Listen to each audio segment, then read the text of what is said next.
வாருங்கள் நேயர்களே, கோகுலம் ஜோதிடம் அனைவரையும் அன்புடன் வரவேற்கிறது. நாம் இன்றைய பதிவில் பார்க்க இருப்பது, ஒருவர் ஏராளமான பணம் பெற வேண்டுமென்றால் ராகு லக்னம் பலம் பெற்றிருக்க வேண்டும். ஒருவர் புகழ் பெற வேண்டுமென்றால் கேது லக்னம் பலம் பெற்றிருக்க வேண்டும். அப்படித்தான் இந்திய நாட்டின் முன்னாள் பிரதமர் லால் பகதூர் சாஸ்திரி ஜாதகத்தினை ஆய்விற்கு இப்பதிவில் எடுத்துக்கொள்வோம். சிலருக்கு பொருள் ஈட்ட வேண்டும் என்று நினைப்பார்கள். அவர்களுக்கு ராகு லக்னம் முக்கியமான யோகங்களை தந்தால் மட்டுமே அவர்களால் பொருளை ஈட்ட முடியும். சிலருக்கு பொருள் மீது நாட்டம் இருக்காது. நன்மைகளை சிந்தித்துக் கொண்டிருப்பார்கள். எல்லோருக்கும் நன்மைகளை செய்ய வேண்டும் என்று நினைப்பார்கள். அப்படித்தான் லால் பகதூர் சாஸ்திரி எளிமையாக வாழ்ந்து மக்களுக்கு நன்மைகளை செய்ய நினைத்த ஒரு நல்ல மனிதரின் ஜாதகத்தினை ஆய்விடுவோம். வாருங்கள். நல்லவர்களுக்கு கேது லக்னம், ஆசைப்படுபவர்களுக்கு ராகு லக்னம். லால் பகதூர் சாஸ்திரிக்கு கேது லக்னமே வழிகாட்டி இருக்கிறது. இவர் பிறந்தது தனுசு லக்னம். மகரத்தில் சனி, கும்பத்தில் கேது, மேஷத்தில் குரு, சிம்மத்தில் செவ்வாய், ராகு, கன்னியில் புதன், சூரியன், சந்திரன், துலாத்தில் சுக்கிரன். இவர் பிறந்த தனுசு லக்னத்திற்கு 10 புதன் உச்சம் பெற்று பஞ்சமகாபுருட யோகத்தில் பத்திர யோகம் பெற்றிருப்பது சிறப்பான அமைப்பாகும். இவர் பிறந்த தனுசு லக்னத்திற்கு லக்னாதிபதி 5 அமர்ந்து யோகரான செவ்வாய் 9 அமர்ந்திருப்பது சிறப்பான யோகமாகும். ஆனாலும் இவர் பிறந்த தனுசு லக்னத்திற்கு சுக்கிரன் கடும் பாபியாகி 10 இருப்பது பதவியினை தருவதற்கில்லை. இந்த அமைப்பானது மிகவும் பின்னடைவினை தரும் நிலையாகும்.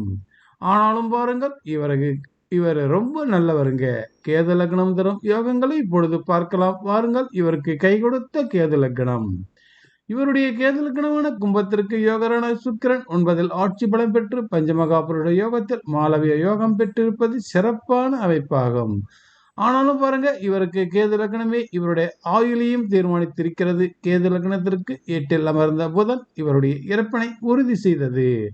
வாருங்கள், இன்னும் தெளிவாக பார்க்கலாம். இவருடைய ஜாதகத்தில் கேது லக்னம் தனது கட்டுப்பாட்டில் ஜாதகரை எடுத்துக்கொண்டிருக்கிறது. இவருடைய கேது லக்னமான கும்பத்திற்கு 10ஆம் இடத்திற்கு உரிய செவ்வாய் சிம்மத்தில் அமர்ந்திருப்பதும், சிம்மத்திற்கு அதியோகரான செவ்வாயே வருவதும் இவருக்கு பதவியினை பெற்றுத் தருவதில் செவ்வாய் முனைப்பு காட்டியிருக்கிறார் என்பதில் சந்தேகமில்லை. செவ்வாய் அமர்ந்த வீட்டினை கும்ப லக்னத்தின் 11ஆம் இடத்திற்குரிய குரு பார்வையிட்டதும், குரு தான் அமர்ந்த வீடான மேஷத்திற்கு பாக்கியாதிபதியினை பார்வையிட்டதும் திடீர் அதிர்ஷ்ட வாய்ப்புகளை உருவாக்கி கொடுத்துள்ளது.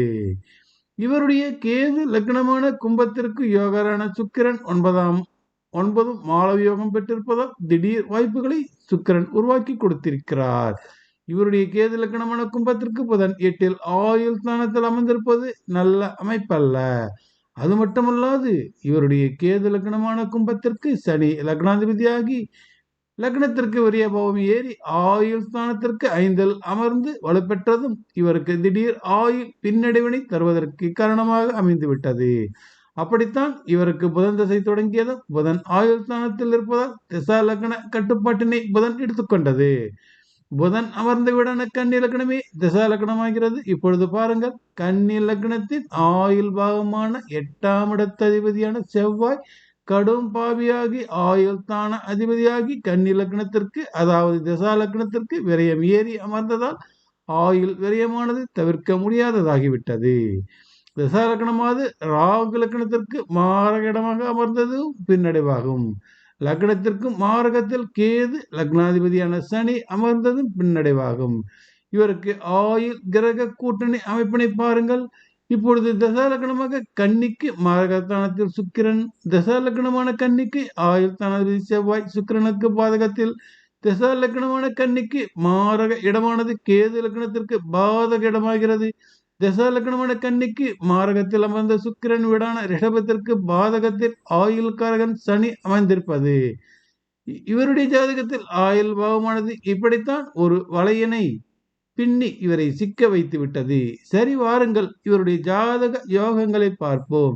இவருக்கு பெரும் புகழும் பதவியும் கிடைப்பதற்கு கிரக கூட்டணிகள் உதவியதும் ஒரு காரணமாக அமைந்து விட்டது. இவருக்கு செவ்வாய் குரு அற்புதமான இடங்களில் ஒருவருக்கொருவர் அமர்ந்திருக்கிறார்கள். செவ்வாய் தன் வீடான மேஷத்திற்கு 5 அமைந்திருக்கிறார். குரு தன் வீடான தனுசுவிற்கு 5 அமைந்திருக்கிறார். செவ்வாய் குரு ஒருவருக்கொருவர் கோணத்தில் அமர்ந்து நாடாளும் பதவியினை இவருக்கு கொடுத்து அழகு பார்த்தனர். இவருக்கு சுக்கிரன் சனி அற்புதமான இடங்களில் அமர்ந்திருக்கிறார்கள். சுக்கிரன் தன் வீடான துலாத்தில் அமர்ந்து மாளவிய யோகம் தருகிறார். சுக்கிரன் தரும் மாளவிய யோகத்திற்கு 4 சனி சசயோகம் தருகிறார். அதாவது யோகத்திற்கு யோகம் பரிமாற்றம் மகா அற்புதமான அமைப்பாகும். சுக்கிரன் சனி ஒருவருக்கொருவர் கேந்திரத்தில் அமர்ந்து நாடாளும் பதவியினை கொடுத்தனர். ஒருவருடைய ஜாதகமானது எந்த விதத்திலாவது யோகம் பெற்று விடுவதற்கு யோக கிரகங்கள் கோண கூட்டணியில் பலம் பெற்றிருக்க வேண்டும் அல்லது கேந்திர கூட்டணியில் பலம் பெற்றிருக்க வேண்டும். இவருடைய ஜாதகத்தில் கேது லக்னம் பெற்றதால் வலுப்பெற்றதால் இவர் நேர்மையானவராக நல்லவராக வாழ்ந்து புகழ் பெற்றார், மற்றவர்களால் மதிக்கவும் பட்டார். நன்றி வணக்கம் நேயர்களே, மீண்டும் பிறிதொரு பதிவில் சந்திப்போம்.